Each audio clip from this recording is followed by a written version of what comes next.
Transition, the process of change from one condition to another. We are now at a new crossroad where change is evident once again. What does not serve us must transform us anew. Returning to our original state of oneness and true nature of that which created who we truly are. Confusion was the way of the past. Enlightenment is the way of the now and future, shedding away the layers of deceit. We now bring you the transformation of the two who started as one. Our fearless planet never stands still. Earth has been in a process of transition, and we are not exempt from this remarkable ongoing reality. Welcome to Transition Radio.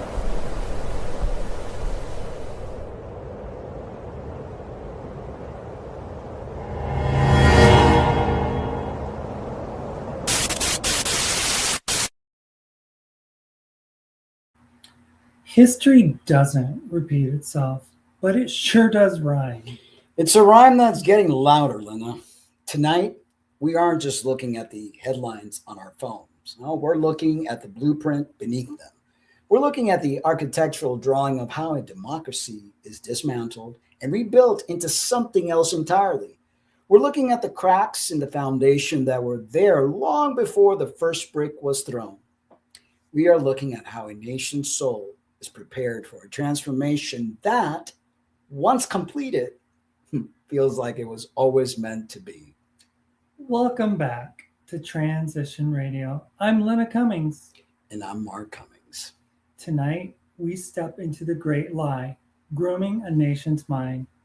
You know, we spent the last 3 weeks in a deep, exhaustive research phase for this episode, and we've pulled primary source documents from the Berlin archives of 1933, if you believe it, and laid them side by side with the executive orders of our dear president, the court filings, and the policy shifts that we've seen in this first month of 2026. This isn't just a comparison of personalities, right? Mm-hmm. It's a comparison of mechanics. It's a study of how power is seized, consolidated, and then insulated from the very people it claims to represent. It's a heavy lift, folks. But if you've been listening to this show for any length of time now, you know our guiding principle. Transition is inevitable, but understanding the transition is what keeps you grounded. We don't do fear-mongering here. We don't do partisan hackery. We do forensics. We examine the body politics to see where the infection started, how the immune system of the state was compromised, and why the guards at the gate were so willing to hand over the keys. You know, Mark, when we look at the 30s, right, Mm-hmm. look back at it, we see it through the lens of history books. We see the end of the movie, and it feels inevitable. It feels like a distant black and white film where the villains are wearing obvious costumes like these Nazi. Oh, yes. But in 1933, to the average person in Munich or Berlin, it didn't feel like a nightmare. It felt like a return to sanity. It felt like the ending of a long, chaotic struggle against an elite that didn't care about the common man. And it felt like greatness, like America great again, right? Was finally back on the menu. That's the seductive part. Hitler didn't campaign on a platform of total destruction or global war. He campaigned on national renewal.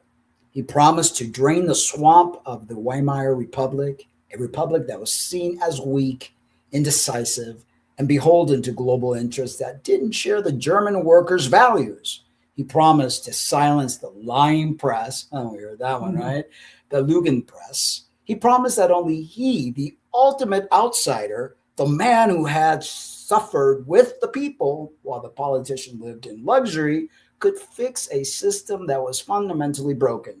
He didn't offer a policy, he offered a person. He offered himself as the living embodiment of the people's will. Can we not say it's similar? Very much so. I mean, what did Trump say back in 2016? I want to drain the swamp. You know, Appealing to the workers. Fake news. Yeah, fake news. Alternative facts. Yeah. And tonight, we're going to show you exactly how that same melody is being played on modern instruments today. We're going to look at the linguistic rewiring that is to happen before the law can be broken. We're going to look at how you make a neighbor look like an enemy. Let's start with our first time mirror vignette, The Lawyer's Block. In March of 1933, a Jewish lawyer named Michael Siegel walks toward a Munich police station, believing the law will protect him, but instead he is stripped, humiliated, and marched barefoot through the streets as a warning that the old legal order no longer exists. And nearly a century later, in January of 2026, an American civil rights attorney experiences the same erasure quietly, through an email suspending their license, freezing their assets, and cutting them off from the courts without a single public spectacle. That vignette, it's like a punch to the gut every time I see it. But I noticed that there's a difference in delivery. Mm-hmm. In 1933, the violence had to be public, like they shamed Mr. Siegel. Mm-hmm. It had to be a spectacle because they didn't have the technology to erase someone quietly.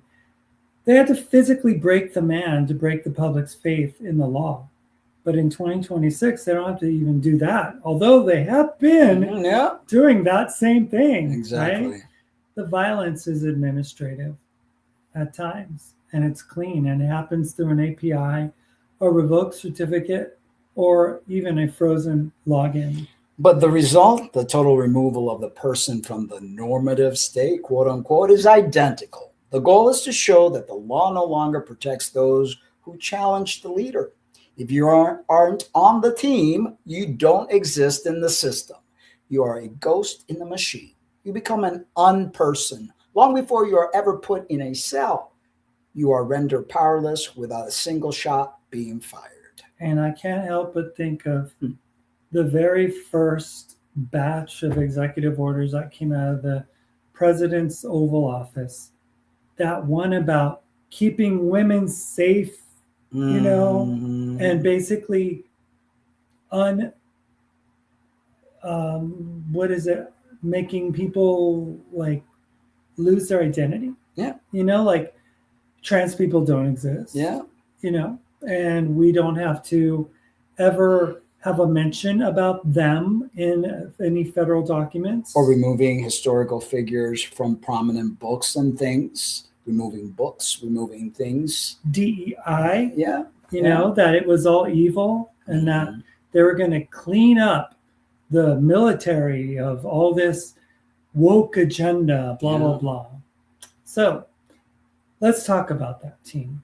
In our research phase, we looked at the first blueprint document of the Nazi Party, and it was called the 25-point program of 1920.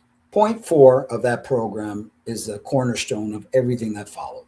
It states, only a member of the race can be a citizen.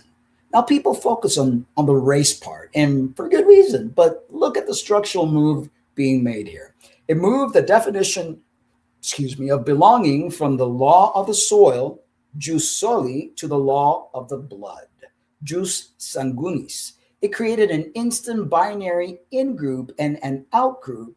It told the neighbor who had lived next door for 20 years, who had served in the same army, that they were suddenly a guest, whose stay could be terminated at the leader's whim. And that's what people don't even realize happened, because back in the 30s, there were these veterans of the Great War, of World War I, who had fought alongside a German, an actual Aryan German, you know, and they just happened to be Jewish or Polish, and they weren't looked at as the enemy because they were seen as fellow countrymen because they fought together. I mean, these people literally, you know, just to think about it, that the people that actually knocked on someone's door and had them report to the train station could have been their old friend from serving, you know. And in January 1926, we're seeing the 2026. Yeah, in 2026, we're seeing the same modern rhyme. It's the push to end birthright citizenship. Makes no sense. Mm, By executive order.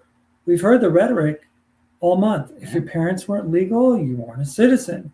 It's a direct attempt to create a tiered society where your rights aren't inherent and they aren't unalienable. They are granted or revoked by the state based on your pedigree or your parent status. I think of like what Trump was saying to Rosie O'Donnell, Right, because she was Irish. yeah. And well, just saying you don't deserve to have American citizenship. I may revoke it. But she was actually born here. Right. She's from New York, I just know. like he is. I know. We're probably born in the same hospital. Probably. It turns citizenship from a birthright into a temporary permit that can be canceled by a change in policy, just like, trans people's passports. It's a struggle right now. It's people to be able just to get a passport anymore. It makes the state the owner of your identity. To understand how you get a whole population of 80 million people to accept this, well, you have to look at the language. Language is the first thing that goes. It's the scout that arrives before the army. We spent a lot of time researching Victor Klemperer. For those who don't know Klemperer, he was a Jewish philologist, I never heard that, philologist, a student of words, who survived the Third Reich by keeping a secret diary of how the German language was being hijacked in real time. He called it Lingua terri imperilli, the language of the Third Reich. Klemperer's work is vital for us today because he shows that the regime didn't just change what people thought, they changed the very tools that people used to think. They didn't just lie, they occupied the dictionary. They took common words and gave them what he called a fanatical edge. They poisoned the well of communication so that even if you wanted to disagree, you had to use their poison words to use it. Take a word like national. Before 1933, it was a neutral descriptor. By 1934, it was a religious term. Everything had to be national. If you weren't national, you were a traitor. But the most dangerous ships were the biological ones. Take the word vermin. In 1930s Germany, this wasn't just a playground insult, it was a biological classification.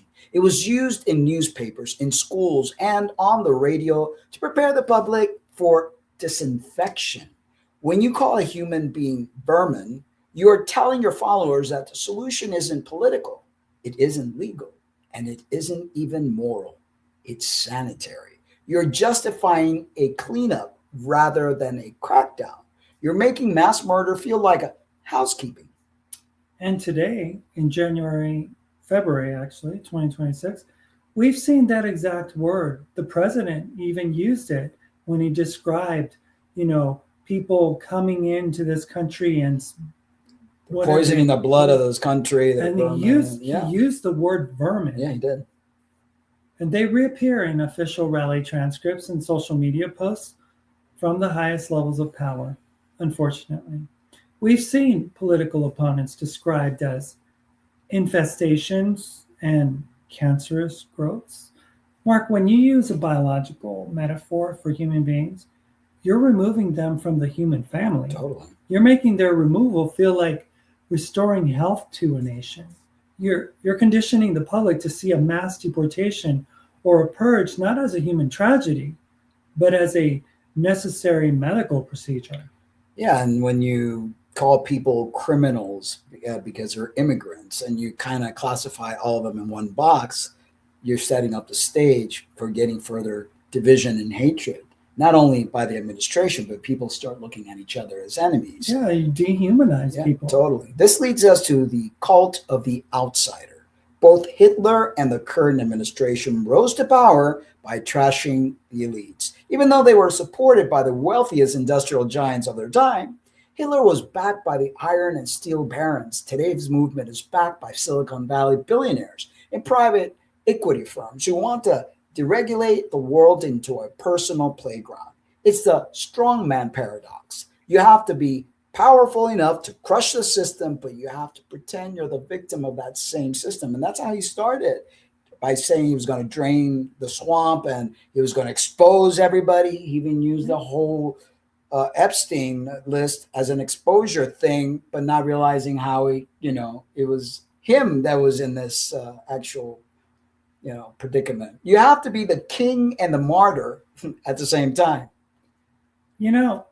Back in the day, they said that Ford Motor Company actually was donating their money to the Nazi cause throughout the war, that there were different American organizations that were actually funding the building of these bombs and things. And the Catholic Church was very much intertwined with and the Catholic Church was intertwined with it. It's a performance of grievance. It's about creating a quote-unquote shared reality that is entirely disconnected from the historical record or even objective fact, as we have found out recently that our government lies to us all the time and says that certain things are true when they're not. It relies on a direct connection, quote unquote, to the leader that bypasses any facts, any experts, and any institutions. And that performance requires a specific kind of stage. It requires the closed loop, quote unquote, of communication. And that's what our second vignette is all about, the People's Radio.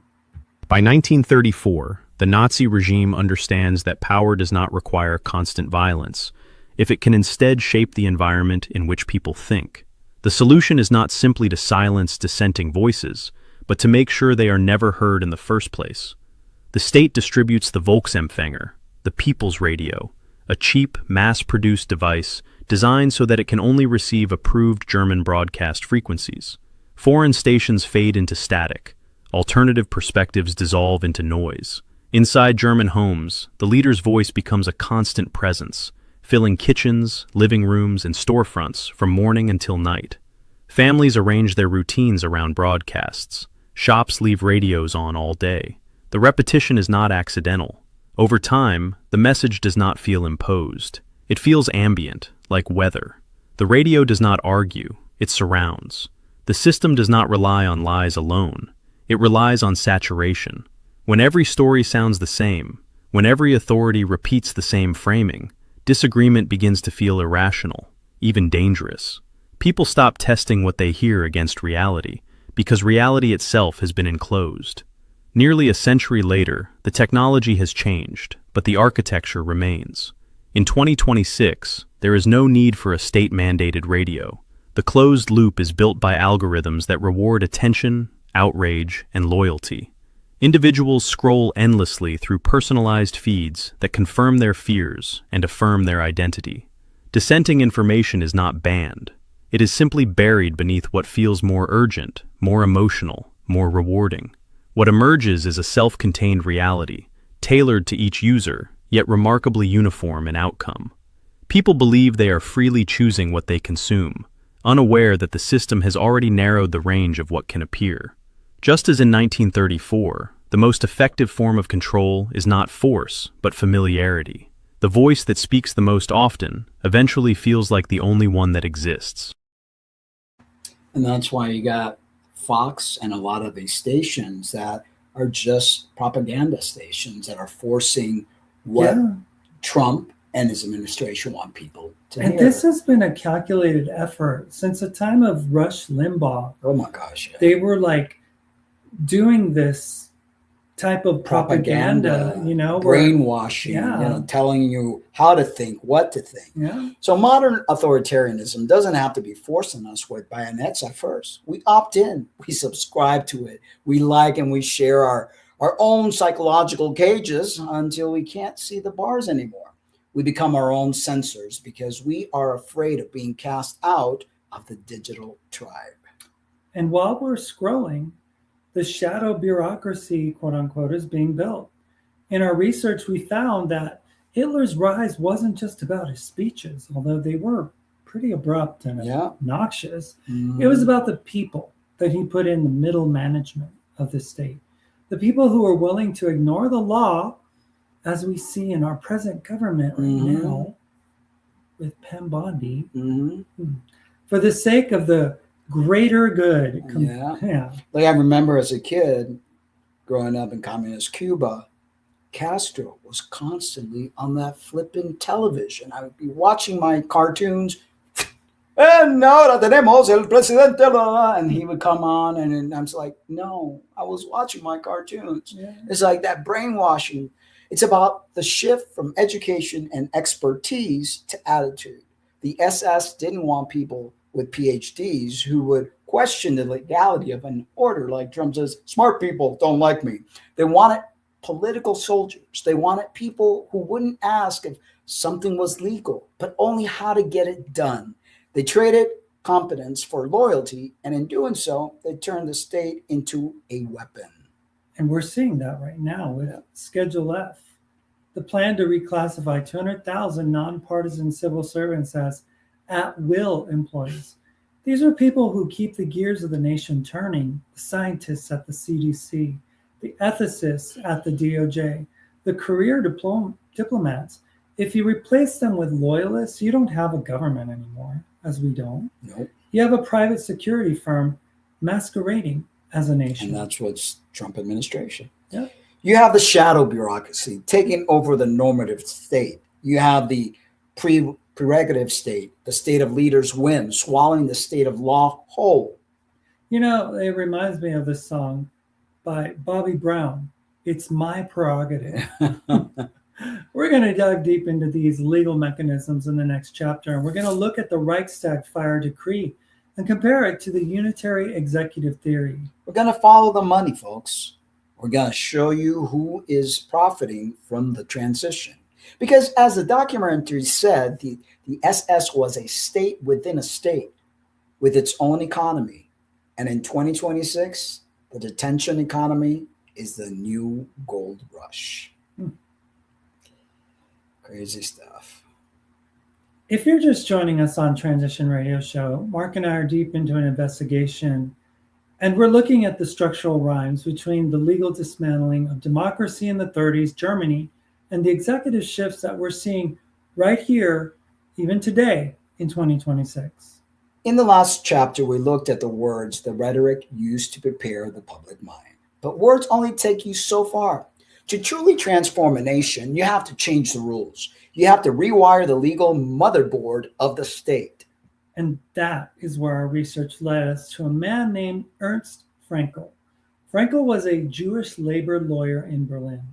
He stayed in Germany until 1938, watching from the inside as the legal system that he loved was turned into a weapon.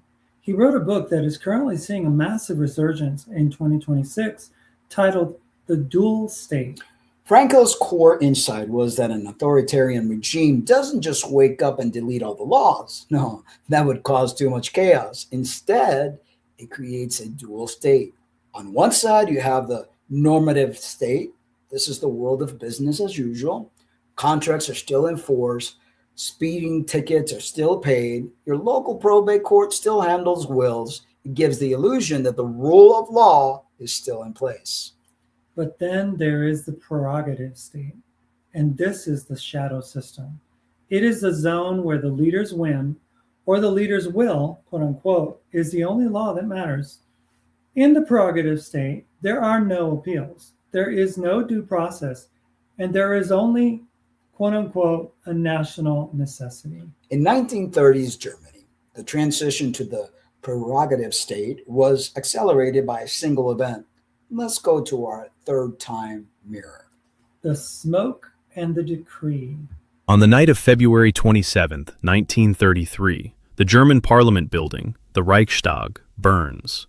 Flames break through the dome as smoke pours into the Berlin sky, visible from miles away. Within hours, the fire is declared not an accident, but an act of national emergency. Before investigators finish their work, before evidence is gathered, the story is already fixed. The enemy has been named. What matters is not who set the fire, but how quickly it is used. By the next day, President Hindenburg signs what is officially called the Decree for the Protection of the People and the State. The name suggests safety. The reality is something else entirely. With a single document, core articles of the Weimar Constitution are suspended. Freedom of speech, freedom of assembly, privacy of mail, protection from arbitrary arrest. These rights are not repealed. They are temporarily set aside. That word, temporary, is crucial. It allows extraordinary power to be framed as restraint. The state insists this is not a transformation, only a pause, but the pause never ends. Courts continue to exist, but their authority shrinks.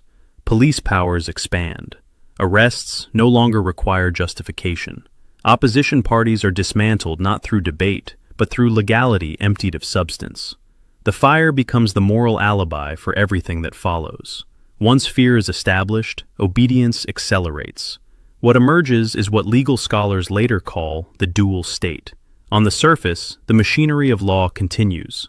Contracts are enforced. Bureaucracy functions. But beneath it, a second system grows. One governed not by law, but by necessity, urgency, and the will of those in power.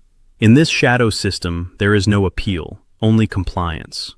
Nearly a century later, the pattern repeats without smoke or flame. Modern emergencies arrive through different channels: cyber threats, border crises, internal enemies framed as existential risks. Executive authority expands through declarations and memoranda, rather than decrees signed with quill and seal. Courts are not abolished, they are bypassed. Judges are not removed, they are replaced by administrators. The lesson of the Reichstag fire is not about Yeah, I mean, can we not see it happening right now? Totally. I mean, It's like you have to be blind not to. I mean, every time, like, I remember when he was being elected and they were campaigning in Florida, they were talking about the communist menace, Yeah. you know, and again, in 1933, it was the communist menace. Yeah, it's the same script over and over, repeat, rinse, repeat, over and over throughout history. In 1933, the fire was the excuse to temporarily suspend the rights that were never returned. Again, key word here is never returned. In 2026, the cyber emergency or the border crisis, as they say that we've had this open border policy. It's never been the United States policy to have an open border unless it was prior to 1924, as we spoke about in the last episode, is the excuse to permanently expand executive power beyond the reach of the courts. It's what legal scholars in 2026 are calling executive absolutism. It's the idea that if the president says something is a security matter, and that's how they wanted to get Greenland. Oh, it's a security matter. We need it because, security. The courts literally have no jurisdiction to even look at it. It creates a prerogative zone that covers more and more of American life. Let's look at the unitary executive theory, the UET for short. We've seen this theory moving from the fringe of legal academia to the center of the Supreme Court's docket this month. The UET argues that Article 2 of the Constitution vests all executive power in a single person, the president. Proponents argue this means the president can fire any executive branch employee, even if they are a nonpartisan expert, a specialized prosecutor, or a judge in an administrative court for any reason, or no reason at all. And in our research, we found a direct parallel to the 1933 law for this restoration of the professional civil service. This was one of the first laws that Hitler passed. It allowed the regime to reassign, quote unquote, or retire, quote unquote, any civil servant who was not, let's say, politically reliable. It was a purge disguised as a reform. Today, we see the modern version, Schedule F. This is the policy that would reclassify tens of thousands of career civil servants, scientists, lawyers, analysts, as at-will employees. It turns the entire federal government into a loyalty machine. If you aren't coordinated with the leader's vision, you are out. We have to talk about the courts. Most people think the dual state means that the courts are gone. But Frankl observed that in 1930s Germany, the courts, well, they were actually very busy. I mean, they were just coordinated, right? Yeah. It was called Gleichschaltung. Gleichschaltung, the judges weren't necessarily fired. They were just told that the leader's will was now a primary source of law. If a law was ambiguous, you had to interpret it in the way that best served the regime's goal. And in 2026, we've seen the rise of the shadow docket and the expansion of presidential immunity. Thank you, Supreme Court, last summer. Yeah. Just last week, the Supreme Court heard arguments in Trump v. Slaughter, a case that asks if the president can fire the heads of independent agencies like the Federal Reserve at will. If the court says yes, then the normative state, the world of independent experts and stable rules, is swallowed by the prerogative state. The economy, the law, and your personal rights all become subject to the mood of the executive. And the mood is always on display. Yeah. We found a chilling quote from a 1936 German legal textbook. Quote, "The judge has no right of review over the political decisions of the leadership," unquote. Now compare that to a brief filed by the DOJ just a few days ago. Quote, "The president's determination of a national security threat is a political question and thus non-justiciable by this court." So if he deems something a national security, something a problem, whatever he says goes. And that brings the song that I wrote, which is, I wrote this a while back. God, I think I wrote it during Bush Jr.'s presidency, because the country had that same kind of, but it's worse now than it was back then. And the song is called "Used to Be." Here we go.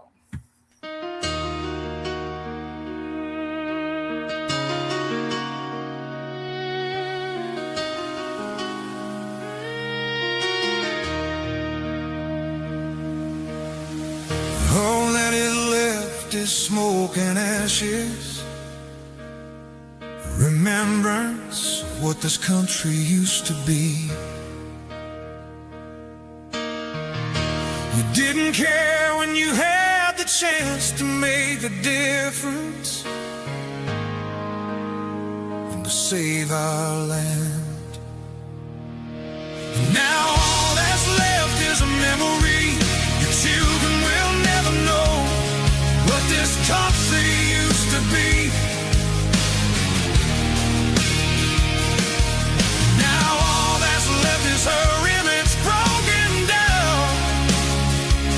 She has lost integrity, broken down. We have changed our history.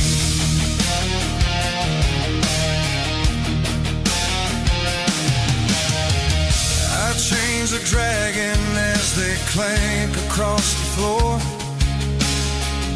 Our sweat and blood had an odor like never before. If we would have done something sooner than we did, our land would be standing, and now we would be free. Now all that's left is a memory. Your children will never know what this country used to be. Now all that's left is her image broken down. She has lost integrity, broken down. We have changed our history.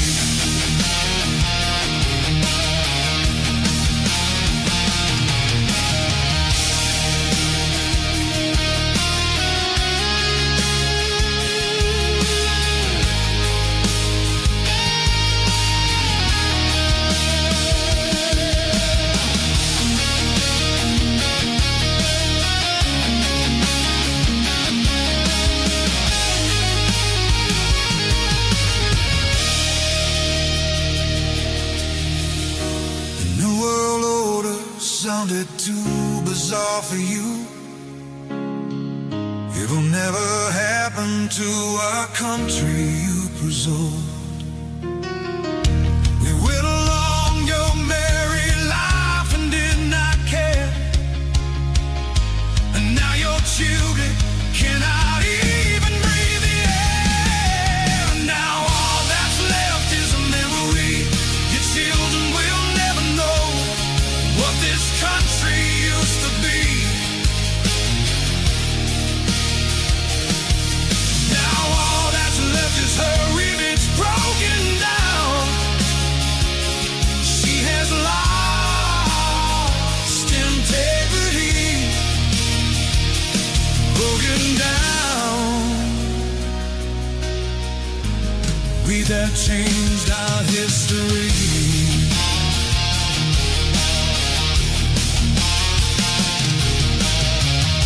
Can you believe that it's all over?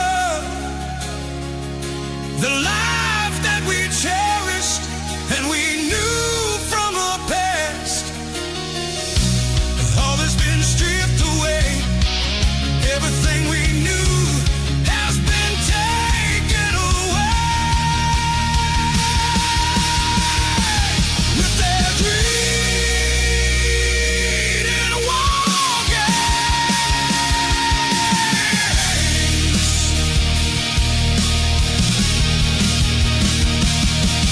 now all that's left is a memory. Your children will never know what this country used to be. Now all that's left is her image broken down. She has lost integrity, broken down. We have changed our history.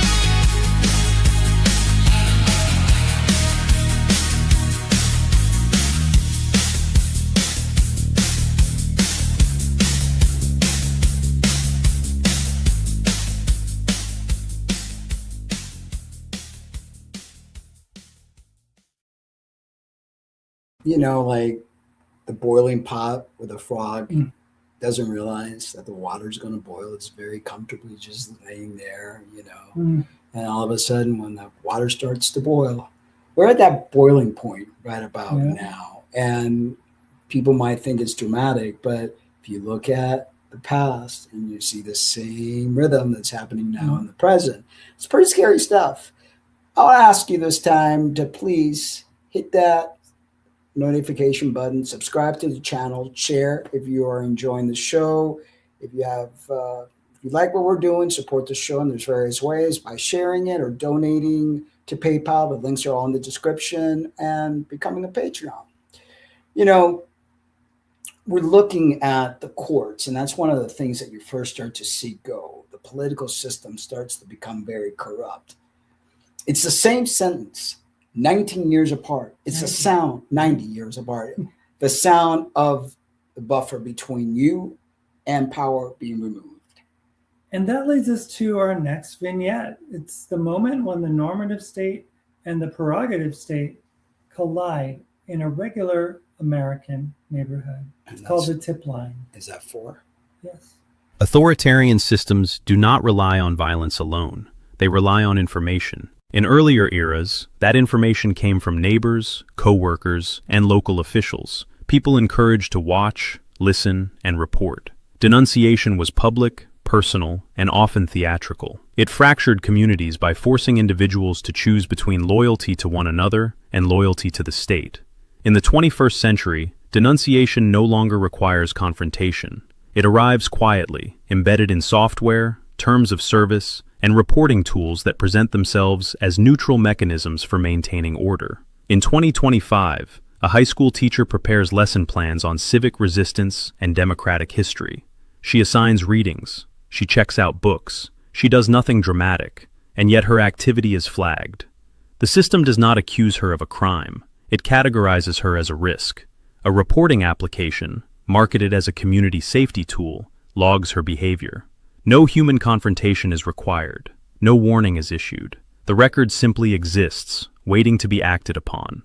That evening, contractors arrive at her home. They are not police officers. They do not carry warrants. They identify themselves as compliance specialists conducting an audit. Their authority is administrative, not judicial. They do not threaten violence. They explain procedures.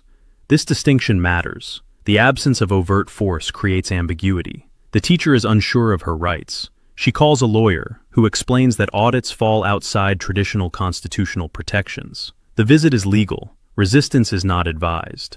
The power of the tip line lies not in punishment, but in anticipation. Once people understand that ordinary behavior can trigger scrutiny, they begin to self-censor. They change what they read, what they teach, what they say. The system...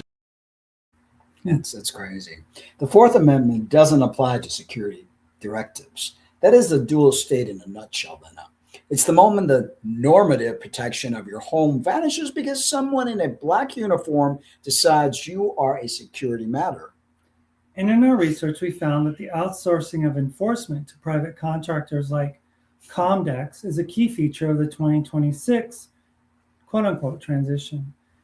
In the next chapter, we're going to look at the detention economy. We're going to follow the money into the warehouses and the private camps. We're going to show you how a state within a state pays for itself, and we're going to look at why some of the biggest names in Silicon Valley are the ones writing the checks. Yeah, I mean, it's crazy. It is. We have a system that is just out of control. We're looking at the structural rhymes between the 1930s Germany and where we stand right now in February 3rd, 2026. In the last chapter, we looked at how the law was rewired to create a dual state. But a dual state doesn't just need new laws. It needs a massive amount of capital. It needs a machine to carry out the leader's will.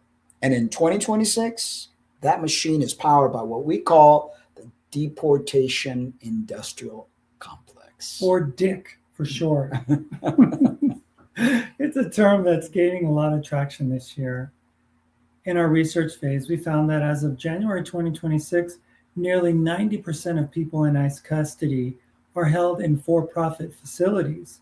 We're talking about a boom in revenue for companies like GEO Group and Core Civic that is absolutely unprecedented. It rhymes perfectly with our historical research into the SS economy. Most people think of the SS as just a paramilitary group, paramilitary group, sorry. But the late 1930s, the SS was a massive business conglomerate, a state within a state, with its own factories, its own banks, and its own labor supplies. The SS created a holding company called DEST, German Earth and Stoneworks. They didn't just build camps. They built an economy where industrial giants like IG Farben, who eventually produced the gases that killed people, and Krupp became inextricable from the regime's enforcement mechanisms. They used what they called state investment to stimulate demand and slowly take control of every high employment sector. And today, in 2026, we see the modern version through bulk purchase agreements. The administration has bypassed traditional bidding processes to award massive multi-billion-dollar contracts to private logistics and tech firms. We've been tracking one company in particular that keeps popping up in our listeners' emails, Comdex. Comdex is not a household name, but in the world of the shadow bureaucracy, they are the new IG Farben. They provide the tactical communication towers and the digital tracking infrastructure that allows the prerogative state to operate outside the view of the normative public. And with that, we go to Vignette 5, the warehouse logistics. Authoritarian systems do not always announce themselves with uniforms and speeches. Sometimes they arrive through contracts, zoning changes, and supply chains. In late 2025, a decommissioned warehouse on the outskirts of a small American town is quietly sold to a private logistics firm. There is no public hearing, no press release. The transfer appears routine, buried in paperwork few people read. Within weeks, the building changes. Windows are blacked out. New fencing goes up along the perimeter. Security lights are installed and left on through the night. The structure looks familiar, industrial, forgettable, but its function has shifted. What was once a node in a commercial supply chain is now part of a detention network. When a local sheriff attempts an inspection, he is turned away at the gate. The guards are not deputies, they are private contractors. They present a letter citing federal exemptions and jurisdictional authority beyond local oversight. The sheriff leaves without entering the building. The law has not been broken, it has been routed around. Inside, standards are described as discretionary. Oversight is contractual rather than judicial. Accountability is fragmented across agencies, subcontractors, and liability clauses. Responsibility dissolves into process. This is not an accident. Distance is a feature. By placing detention facilities far from population centers, behind corporate names and security infrastructure, the system ensures that suffering remains abstract. There are no public trials to attend, no courtrooms to observe, no visible markers of punishment. There is only logistics. The transformation of incarceration into a supply chain changes how people think about it. Detention becomes an operational problem rather than a moral one. Efficiency replaces justice. Movement replaces judgment. And once people are reduced to units within a system, their disappearance can be managed quietly, without witnesses. Power no longer needs spectacle. It only needs warehouses. Discretionary standards, that is the phrase that should haunt every American in 2026, Lena. It means the normative rules for how you treat people, rules about food, medicine, and legal access simply don't exist inside those private gates. And the money involved is staggering. We pulled the SEC filings for the largest private prison operators. GEO Group and Core Civic just reported second quarter revenues for 2025 that are up 10 to 12% from last year. They're telling their investors that the new budget bill is a pivotal moment for their industry. It's a good rush built on human displacement. In 1930s Germany, the regime expects to cover its massive debt by plundering the wealth of conquered nations. In 2026, the plunder is the $45 billion in federal funding that has been diverted from the DOJ and the FBI specifically to fund this private detention machine. Let me ask everyone if you could just imagine a world where $45 billion is infused into getting us a better education system or a better medical system. You know, I mean, it's just so sad. Housing for those that are unhoused, children that are going hungry. I mean, there's so much stuff, but the wealthy don't care about any of that. We have to talk about Caduceus Healthcare. They've been awarded millions to provide medical services, quote unquote, in these warehouses. But our research shows that they are under investigation for exceeding contract ceilings without notice and providing, let's say, sub-market care to maximize profit margins. It's the same vicious circle Peter Hayes described in his study of Nazi business. The companies drive profitability by doing two things: increasing the number of people in the facilities and cutting the costs related to their care.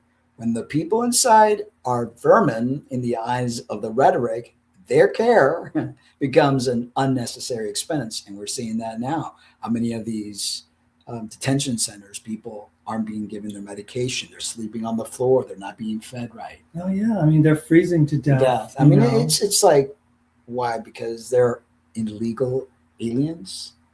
Just let them leave. Yeah. Why detain them? Yeah, well, that's not the business. The business is to detain them because that's how they make the money. Most people think the shadow bureaucracy is just about camps, Mm-mm. but it's also about how the entire economy is being coordinated, what the Germans called Gleichschaltung. In 1937, the Nazi state created Reichsverkehrsmengering. It was a company designed to process low-grade steel that private companies found uneconomic. The state simply moved in and took over the industry to ensure the war machine had what it needed. Fast forward to 2026, we're seeing the rise of public-private partnerships. I mean, I heard that our government has funded, has taken part in being a part of a mineral rights of some mining operation or something. I don't know. It's just, we've seen executive orders directing the Department of Homeland Security to allocate all legally available resources to construction and operation of facilities. If a private company has the land or the tech the administration wants, well, they're simply invited to partner. And if they refuse, they find themselves under a loyalty audit from the newly expanded EEOC and Department of Labor. It's politics as hooliganism. Hooliganism. All right, applied to the boardroom. The documentary we watched noted that Hitler used the violence of his own paramilitary groups to pose as the only leader tough enough to protect Germany from chaos. The United States is the only one that could actually protect Greenland, right? Today, the administration uses the border invasion rhetoric to justify bypassing every procurement law on the books. And the people being hired to run this machine are being chosen for their attitude over education. The SS didn't want professional prison guards, remember, they wanted political soldiers. Today, the rush to spend $11 billion in detention funding means ICE is lowering the bar for new hires, fast-tracking people, giving them 47 days of training, just like the 47 that is the president of the United States. Because numbers mean something to these folks. These people might have been disqualified just 2 years ago. You trade competence for loyalty. You trade a normative civil service for a private army of contractors who owe their paycheck and their legal immunity to the person at the top. If you look at all these people that are part of the Trump administration, they all are the dumbest, Oh, I know. most despicable sycophants Oh, that I ever know. walked this earth. That brings us to vignette number 6, the loyalty audit. Authoritarian systems do not need to seize every industry outright. It is often enough to remind those in power that survival is conditional. In 2026, a technology company that once measured success by innovation and compliance learns that the rules have changed. The audit arrives without accusation, framed as routine, courteous, and procedural. The language is calm. The tone is professional. No crimes are alleged. No violations are listed.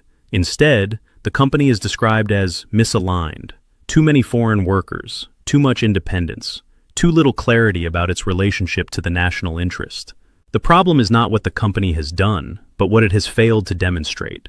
Across a polished conference table, government auditors explain the solution.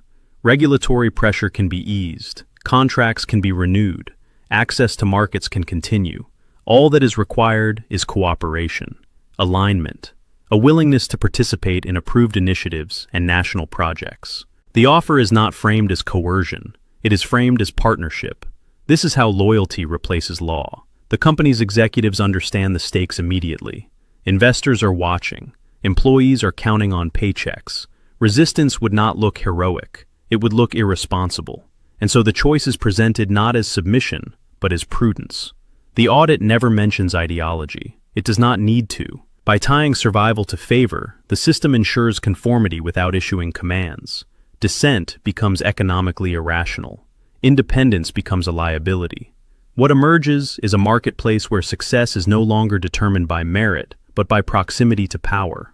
Companies that align flourish. Those that hesitate struggle. Those that refuse disappear quietly, absorbed or replaced without explanation. In such a system, the market remains open, but only to those who understand the real terms of participation. The audit ends. The pressure remains. Are you a national company or an elite one? That is the modern Gleichschaltung. You'll either align your business with a shadow bureaucracy or you get audited out of existence. In our next chapter, we're going to look at the purge of the experts. We're going to look at Schedule F and the dismantling of the American education system. We're going to show you how they take the memory out of the government so that no one is left who remembers how the rules are supposed to work. Kind of like the reset in the past. You know how they put people in these asylums that had too much memory about the past and they re-educated them? Well, Mark and I are in the home stretch of this investigation. We've looked at the rhetoric, the laws, and the money. But now we have to look at the people who actually make a country function. We're talking about the deep state, but not the one you hear about in the conspiracy theories. No, we're talking about the actual nonpartisan civil service. The people who know how to keep the water clean, how to track a virus, and how to make sure the nuclear silos stay secure. Important. In our research, we found that one of the very first things a strongman, quote unquote, does, our strongman apparently wears makeup and he's not so strong. No. I don't think he does anything that would conjure that image. What a strongman does is hollows out that institutional memory. In April 1933, just weeks after seizing power, and you look at the physical aspects of even Adolf Hitler. This doesn't look like a man's kind of man. No. Looks pretty weak, actually. Yeah. The Nazi regime passed the law for the restoration of the professional civil service. It's one of those titles that sound like a good thing. Who wouldn't want to restore that service? But Section 3 of that law allowed the regime to fire anyone who was of non-Aryan descent. And Section 4 allowed them to fire anyone whose previous political activities suggested they wouldn't offer unconditional support for the national state. And who has done that? He made sure that he fired everyone that was not going to be loyal to him, and he only hired the sycophants. It was a loyalty test disguised as reform. And in January 2026, we're seeing the perfect rhyme with that Schedule F. For our... we already read about that. So that means that you could be fired on a Monday and replaced on a Tuesday with someone whose only qualification is a loyalty score from a political screening organization. And I mean, that's just crazy. It's the death of expertise, Lena. In 1930s Germany, they called it the shift from Bildung, education character, to Haltung, attitude stance. They didn't care if a scientist was the best in their field. They only cared if the scientist finding coordinated with a party's goal. And they talk about DEI in that certain people got their job because of their color or their nationality. But what is it that they're doing here? You're only getting a job if you're loyal to the man that sits in the White House. The past is either here or it isn't. That's a tragedy of the purge. When you remove the people who guard the memory, Lena, the memory disappears. And that brings us to our next vignette called The Archivist. And that was 7, correct? Mm-hmm. Authoritarian systems understand that controlling the future requires first controlling the past. Armies and police enforce obedience in the present, but archives determine what can be remembered, proven, or challenged later. Records are dangerous because they outlive regimes. They preserve contradictions. They testify. In 2025, a senior archivist, someone whose career has been devoted to preservation rather than politics, arrives at work to find that the language has changed. Records are no longer preserved. They are curated. Access is no longer guaranteed. It is conditional. A new directive has been issued under the authority of a National Memory Initiative, framed as an effort to streamline, protect, and modernize historical collections.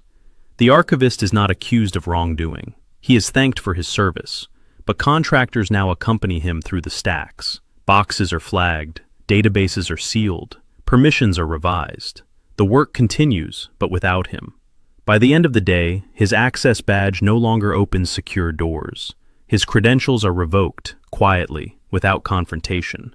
No files are destroyed in front of him. No arguments are made. The removal is administrative, clean, and legal. This is how memory is neutralized, not by burning books in public squares, but by reclassifying them into silence, by fragmenting records across jurisdictions, by replacing professional custodians with contractors bound by non-disclosure agreements rather than ethical codes. What remains on the surface looks intact. The building still stands. The shelves remain full, but the chain of custody is broken. Without archivists who understand context and continuity, documents lose meaning, gaps appear, absences multiply. In time, the absence itself becomes evidence, proof that nothing was ever there to begin with. The archive does not scream when it is compromised. It goes quiet, and in that quiet, power rewrites what it needs to rewrite, unchallenged by the inconvenient weight of the past. And it's happening in the schools too. We have to talk about the coordination of education. It's not something new. In 1934, the Nazi regime created the Ministry of Science, Education, and Culture. They rewrote the textbooks to focus on racial science and national struggle. And they fired over 1,000 professors in the first year alone. And now comes the time where your song, and it's called What Silence Does. I want you to explain a little bit of what you got the idea to write that song. Well, I found that there was a correlation and a connection to what's happening in today's world that we're living in right now. Okay. And we're being exposed to, like, what we see on television, on YouTube, and on the social media threads. It's just like this constant barrage of propaganda and these masked thugs running our streets, just like back in the day. And what happened in the church. Yeah, I'm getting to that. Okay. But, how the Nazi regime took power and it used the church to infiltrate itself into the very heart of the German people. German people that were good people, that were honest and wanting a good country. And in a typical Lutheran congregation, they could see a train car stopping next to their church, and the people being thirsty or hungry that are locked up, the Jews that were being sent to Auschwitz or to Dachau or all these different concentration camps. And they literally could hear the screams and the cries of these people. And they just would rather just close the door or shut the windows and not open their hearts to understanding what was happening. And the same thing is happening now. It's happening now when we have Pam Bondi flying all the way out from Washington, D.C. to arrest 9 people, I think at last count, for interfering in a service where, these people went to protest that this pastor was also an ICE agent. And they're pushing that law a little bit too far because no one destroyed property. No one did anything to the point of what that law was supposed to actually. And they're using a law that was meant to protect Black people in order to prosecute a Black journalist like Don Lemon. And it's like, who in the world it's like, has the world flipped itself over? It has. The Justice Department is President Trump's personal vendetta machine. Just like we were talking about earlier, just about. So this is a story of that. It's called What Silence Does. Here we go.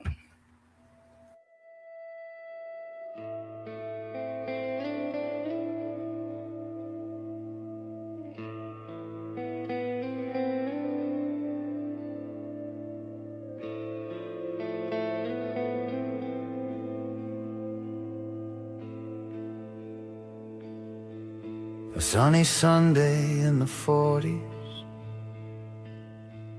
church bells through the trees, folded hands and open windows as the cattle cars scream past their peace. They heard the crying through the hymns Felt the ground shake underneath. Not a rumor, not a dream, just something real that they refuse to see.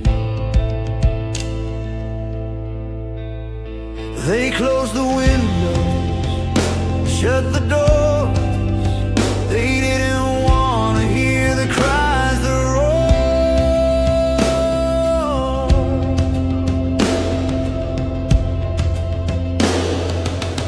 That Sunday morning in the city, they came with names and things to say. The pastor told them leave the service, said this wasn't the place. The band was told to keep on playing, turn it up and hold the line. So worship rose to drown their voices, till the truth ran out of time.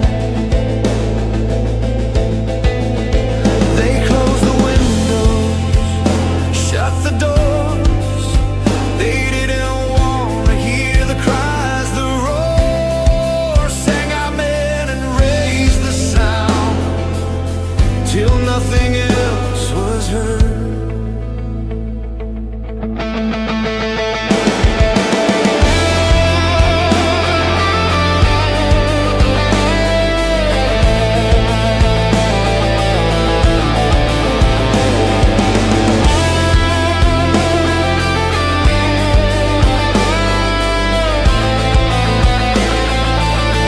They said they didn't know back then, as if the sound was hard to hear, as if love ever needed silence, as if fear could pass for prayer. Different flags, different borders, same old hate and softer words. If the song is loud enough for heaven, it can drown out what it hurts. Close the windows, we don't really care. Then it was hymns, now flags fill the air. Different country, same old song. We swear to God while we prove it wrong. Now we know what silence does. We've seen where that road leads. So when the cries come back again, we decide to speak or stay on our knees.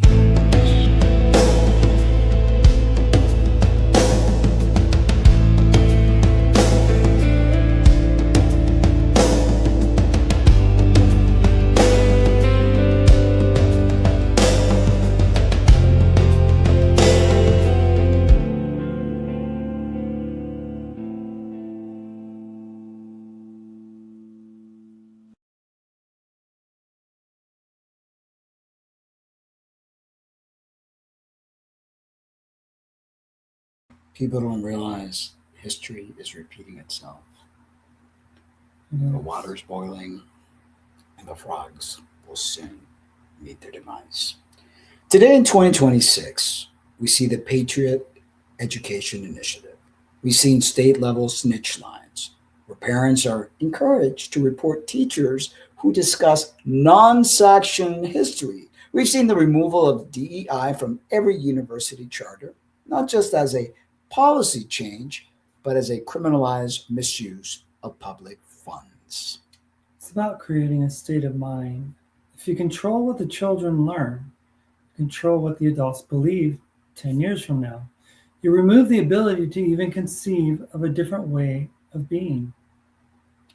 This leads us to the final part of the machine, the ministry of the true news. In 1930s Germany, Joseph Goebbels didn't just censor the news, he produced it. He made sure that the leader's voice was the only frequency available on the Volksempfänger. In 2026, we have the Digital Integrity Commission. They don't shut down the internet, they just throttle any platform that doesn't share its social loyalty API with the government. We've seen this with the recent pressure on satellite internet providers. If you want to keep your government contracts, you have to make sure trending topics coordinate with the national interest. It's a soft censorship. It's a spiral of silence created by algorithms. If you post something non-compliant, as we've seen, your reach drops to 0. And we see this with TikTok now that has been taken over by the conservative right. You feel alone. You feel like the only person who sees the rhyme. And that's the goal, isolation, because an isolated person is, after all, a compliant person. That brings us to Vignette 8, the silent syllabus. Authoritarian systems do not need to ban every book or arrest every teacher. In fact, the most efficient form of control happens long before that point. It begins when people start editing themselves, when they anticipate consequences and adjust accordingly, when silence feels safer than accuracy. In the spring semester of 2026, a university professor prepares a syllabus for a required history course. In previous years, the reading list included primary documents on authoritarianism, resistance movements, and the legal collapse of democracies. The material is well established. The scholarship is uncontroversial. But this year, something is different. The professor pauses. A new reporting policy has been circulated by the administration, framed as a measure to ensure classroom neutrality and student safety. No topics are explicitly forbidden. No punishments are specified. But examples are offered. Complaints that led to investigations elsewhere. Careers stalled. Grants delayed. Visiting appointments quietly withdrawn. The professor removes a reading, then another. Language is softened, titles are generalized, case studies are replaced with abstractions. By the time the syllabus is finished, nothing overtly false remains, but something essential is gone. This is how censorship modernizes. It no longer arrives with lists of prohibited texts. It arrives with ambiguity, with policies that invite interpretation and encourage caution. Faculty are not told what to think, they are taught what to avoid. Students feel it immediately. Discussions narrow, questions are left unasked. The classroom still looks the same. The lights are on, the desks are filled, but the intellectual range has collapsed inward. In time, the silence becomes normalized. New students never notice what is missing. The record fades not because it was erased, but because it was never taught. And the system doesn't need to intervene again, because the work of suppression has already been done. Crazy stuff. The benefits of executive stability. That's how the memory dies. Not with a book burning, Lena, but with a teacher who is too afraid to read the next page. It's the coordination, quote unquote, of the soul. In our final chapter, we're going to look at how we break that coordination. We're going to look at the actionable exit. We're going to show you why staying connected and keeping a paper trail are the ultimate acts of resistance in 2026. So we've reached the final act. If you've been with us throughout this, with us through the rhetoric, the laws, the money, and the purges, you know that the echo chamber is almost complete. But there is a final ceiling to be installed, and it's the one that George Orwell warned us about in 1984. Ironically, it was one of the books banned a year ago. I can't understand that at all. I mean, that is a book that I read in high school. We also performed the play in high school. That is a classic. But it's like they don't want to allow people to have any ideas. Orwell wrote, "The party told you to reject the evidence of your eyes and ears," like they're doing now. It was their final, most essential command. In our research for this episode, we found that this isn't just a literary trope. It is a psychological necessity for a regime that wants absolute coordination. And we're seeing this right now. On February 3rd, 2026, we're being told that what we see at the border, what we see in the economy, what we saw in the murders of Renee Good and Alex Preddy, and what we see in the climate isn't real unless it's filtered through the the official digital integrity feed that Christy Nome seems to have. Right. And even like the trails in the sky. Oh, no, those are not that. Those condensation. Yeah. And people literally, I mean, there are people that will argue because they've been so brainwashed. Oh, yeah. It's a technique called grooming the reality. In 1930s Germany, Goebbels called it the Great Lie. He argued that if you tell a lie big enough and keep repeating it over and over again, people will eventually come to believe it. But the modern twist in 2026 isn't just about lying. It's about overloading, and that's an understatement. Oh, man. You know, I think President Trump read Goebbels. Oh, I'm sure he did. For sure. Yeah.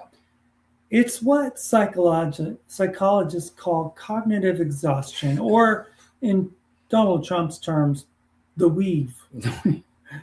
Throwing everything out there and nothing at the same time. When the administration tells you 3 different contradictory things in 24 hours, Greenland, well, we got like 3 or 4 different things cooking, like Venezuela, Greenland, and the Supreme Court or something. Yeah, there's always something. And some hatred for some group, some senator's wife or something. Yeah. Your brain just stops trying to find the truth.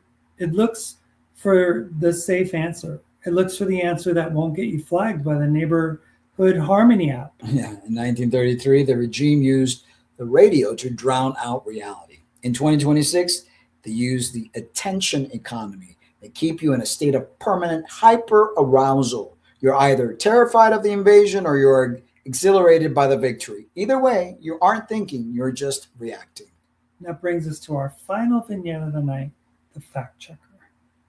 Authoritarian systems eventually reach a point where controlling institutions is no longer enough.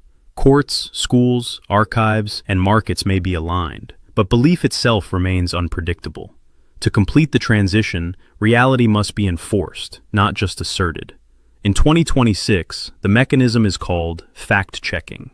Official verification units are introduced as a public service, designed to combat misinformation and protect social stability. Broadcasts include reminders that accuracy is a civic responsibility. Viewers are encouraged to report false claims, not out of malice, but concern. In one home, a family watches the evening news. The program is calm, authoritative, and precise. An anchor explains that certain historical interpretations are misleading, that unauthorized narratives undermine national cohesion. The language is measured. The conclusion is firm. An older man nods. He has lived long enough to remember when facts were debated. Now, they are certified. His daughter sits beside him, uneasy. She remembers reading differently. She remembers sources that are no longer mentioned. She opens her phone, searching for confirmation. But the results mirror the broadcast. A notification appears. Her recent searches have been flagged, not as criminal, as concerning. A warning follows. Continued engagement with unverified material may result in corrective review. The room goes quiet. No one raises their voice. No one threatens anyone. But the boundary has been drawn. Truth now has an address, an authority, and a procedure. Disagreement is no longer an opinion. It is a diagnostic. This is how reality enforcement works. It does not require mass arrests. It requires only that people learn when to stop speaking, when to stop searching, when to stop remembering out loud. By the time truth reaches the living room, the transition is complete. Power no longer needs to persuade. It only needs to confirm. And that is the breaking point, Linda, when the family unit starts to police the reality of its own members because they're afraid of the state's digital reach. It's the spiral of silence we talked about in the research phase. If you think you're the only one who sees the rhyme, you stop talking. Yep. And once you stop talking, you stop seeing, and you begin to doubt your own sanity. In the documentary, The SS, A Warning from History, they noted that the most effective part of the regime wasn't the secret police. It was the denunciation. Regular people reporting their neighbors, not because they were evil, but because they wanted to prove their own loyalty to the machine. And this happened in Cuba. Gusano was the name that they would give it. And people would literally go and report their neighbors to the authorities so that they could, prove their loyalty, and they would be seen as favorable, Well, in 2026, we've gamified denunciation. We have apps that reward you with social loyalty points for reporting ideological discrepancies in your community. We've turned the survival instinct into a surveillance tool. I remember when Walmart started putting all the cameras and they were talking about report any sort of, Yeah. it was like, what? So how do we stop the transition? How do we find the exit in the echo chamber? Well, first, we have to restore the primary source. In a world of digital manipulation, the physical is the only thing that is real. We've told our listeners before, buy physical books, print out the executive orders, keep a paper diary that is never connected to the Wi-Fi. Second, we have to commit to local reality. Authoritarianism thrives on the national spectacle. It wasn't you looking at the screen. To break it, you have to look at your neighbor. Talk to the person across the street, not about politics, but about the water, about the garden. Reestablish the human connection that the outgroup logic tries to destroy. Third, we have to name the rhyme. When you hear a biological metaphor like vermin for a human being, call it out. An infestation, really? Yeah. When you see a compliance audit that bypasses a warrant, name it as a violation of the Fourth Amendment. Don't use coordinated language. Use the language of the Constitution. Use the language of the normative state. And finally, refuse the isolation. Transition radio exists because we refuse to let you feel like the only person who sees the smoke. There are millions of us. We are just being throttled by the machine. As long as we have a signal, we'll be here to help you decipher the blueprint, Totally. So we have a mess on our hands. Totally. In this country that needs to be fixed, and I think that there's going to be an age and a time of great reckoning for people who have done so much harm to this republic. I hope so. I hope that we are not too late, that we haven't reached a point where it's unrepairable. My concern is the division that there is. There's a grand division, and there's a lot of people that have fallen for the lies and totally see those of us who don't see things their way as the enemy. Yeah, that's part of the game, is to create this othering, this splintering, this, not human. What used to be called the good book said, a house divided against itself cannot stand. Yeah. So you have a pitted two-party system that is really a uniparty that works together in tandem with each other and pretends to be enemies with each other. But in reality, they play the same game, and they play the same game for the same handlers, the elitists. And it's nothing new. They've been at this like a chess game, slowly putting their chess pieces at the back of the dollar bill, and you see the pyramid and the LC9, and there's words in another language that says, we will prevail, something near that nature. And it's here. It's here. It's like, it's pretty much, if people, I think we might have a chance if people stand up against this now, but if we don't, then we pretty much have written. I have hope that there is going to be a great reckoning, because good has to prevail in this instance. The people that are not getting justice, literally, the Justice Department was told that they needed to preserve the identity, the anonymity of the victims in the Epstein files. Mm-hmm. And what did they do? They allowed their nude pictures to show up in the documents while protecting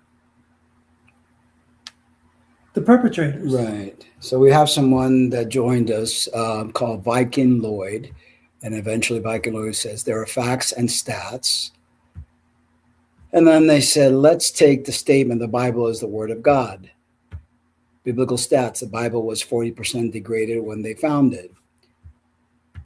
True. Fact, it was written on paper, not stone, based on the simple stat facts coupled. Can you honestly say the Bible is the word of God? No, You can't. you can't. It's a propaganda tool again Yeah, that has been used as one of the most primary artifacts for justifying empire totally. and Totally. the control. And that it's used as a weapon. Politics and religion, although they say do not mix church and state, They're one and the they're same. one and the same. I mean, it is. It's been used throughout history. They've used it to colonize the entire world and to remove, you know, the indigenous from their power, from their essence. I mean, they've literally destroyed this planet with that whole Bible God narrative. I just can't believe that Christians aren't up in arms about what they found out about their Messiah. I mean, I would be, if I was a Christian, I would be flipping mad, because it's like, wait a minute. So you're the swamp that we wanted to be drained. You're actually that. You're the swamp itself. Yeah. You're the cesspool of a human. Yeah. That you said that you were going to have all this stuff exposed. And, yeah. But, again, create a lie, capture the people. And once you have the people captured, then he turned around and made the Democrats appear to be the ones to blame. Well, newsflash, both wings belong to the same bird. I don't trust either party. The two-party system was created to have us fighting one another. These people, like I said, they've been plotting this for a very long time. I mean, they're patient. A man who's literally in the documents 38,000 times one way or another in 5,700 different individual documents, and is in there probably almost as much as the name Epstein. Yeah. Well, and he says that he has nothing to do with it. It said that the word "the" is mentioned 10,000 times in the Bible. The word Jesus is only mentioned 780 times or something like that. I mean, all these words, and yet the president's name is mentioned 38,000 times on that list. And then you have like Christians saying, "Oh, that's AI." It's like, no, that's reality. It's reality. Real. But just accept the fact that you made a mistake. They can't, because they have so much invested in this man, and it's so horrific that if they admit to what they have created, because it's all of their fault for voting this person who has no presidential abilities. I mean, a reality show actor, because he wasn't even a good businessman. That you're fired reality show gave the illusion that he was a good businessman, but he wasn't. He isn't. And he's got the right people behind him puppeting him, because he's just a puppet. They've put him there. The powers to be, because he was the man for the job. He's done it. I don't think anybody else could have probably accomplished what he has accomplished. He brought the hate out of people. He brought racism back out of people when something that was kind of like, it was always there, but it was tamed. Right. He opened Pandora's box. And here we are. So where we get ahead from here, we don't know. It's day to day at this point, because it's like you don't know when you wake up every morning what other craziness is happening in the Twilight Zone. That's true. So anyway, guys, we thank you. Thank you, Viking Lloyd. I guess that was 7:51 when he just posted a little while ago. Well, thank you for posting that information. We totally agree. Totally. Yeah. Understandable that you would feel that way. Yeah, me too. Because we feel very much the same. Yeah. We think it's highway robbery what's happened. Yeah, totally. But if you guys have any other questions or want to make any other comments before we wish you a good night, we're trying to make the shows a little shorter, which is good because we actually, my butt ends up hurting. After a while. But thank you guys so much for tuning in. Please remember to subscribe, hit that notification button, share away so that more people, because we know we've been shadow banned. You can't speak truth and be front and center, you know. But even if one person hears the truth and sparks some sort of thought process and change, that's what we aim for. It's a chain reaction, Yeah, right? exactly. It's like a domino effect. Domino effect. So we appreciate you guys very much. We thank you. We'll catch you guys Thursday. Do we have any idea what Thursdays? Oh yeah, it's called the weaponized gospel. The weaponized gospel. Yeah. Definitely, and that's definitely what they're doing. They're using the gospel, the evangelical Christian nationalists, to push their agenda. And the footprint goes way back. Way back. So we're going to discuss some of that. Some of it's personal for me because I worked in some of these places and some of these ministries that we're going to talk about. I went to school at some of these places that were pushing a type of missions-based type of ministry that would, reach the unreached peoples of the world and to share the message of Jesus, which the government co-opted as being the message of their empire. So we're gonna look into some of that, and it's gonna be an interesting show. Definitely, and eye-opening, for a lot of people. It's really crazy to think that they've used God to promote certain things in hatred and justify. They justify themselves because of God, and they push this agenda, and everybody else that don't follow that agenda is being persecuted. They believe that they're the ones that are being persecuted, but it's the other way around. They've managed to, but they knew what they were doing from the very beginning. All right, guys, we thank you. We love you, but remember to always love yourselves too. Good night, folks. And ending tonight with a Spanish song, No Aguanto Más. So hopefully you enjoy that one.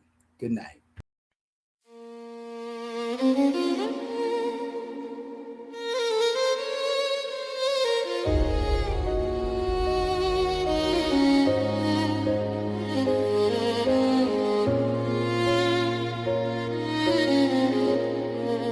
El odio me mata,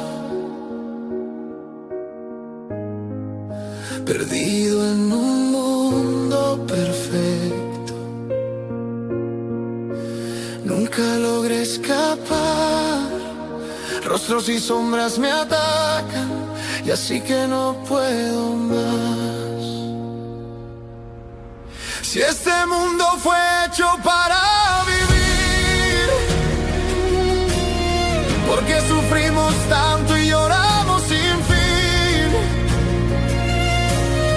Este dolor que siento por dentro me va a romper, y quiero saber por qué no aguanto más y quiero correr.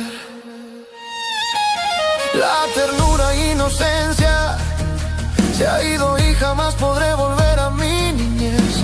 Jamás regresaré atrás. Mi infancia y mi pasado se ha borrado sin saber. Soy bien joven, no sé más, y mi mundo debería estar en paz. Si este mundo fue hecho para vivir, ¿por qué sufrimos tanto y lloramos sin fin? Este dolor que siento por dentro me va a romper, y quiero saber por qué no aguanto más y quiero correr. No culpo a quienes me dañaron, víctimas fueron igual que yo.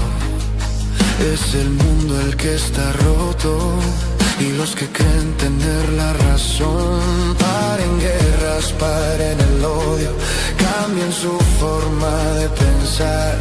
Vean lo que han causado y dejen de querer matar.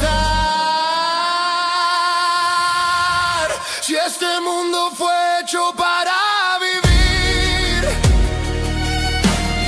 ¿por qué sufrimos tanto y lloramos sin fin?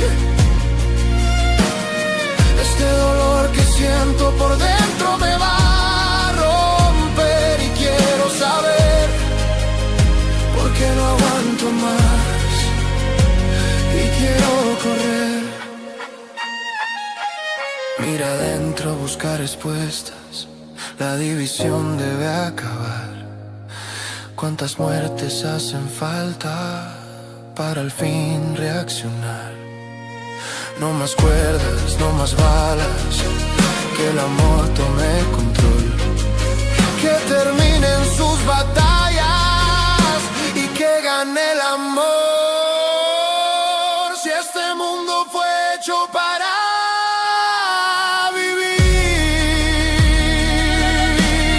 porque sufrimos tanto y lloramos sin fin. Este dolor que siento por dentro me va a romper y quiero saber por qué no aguanto más y quiero correr.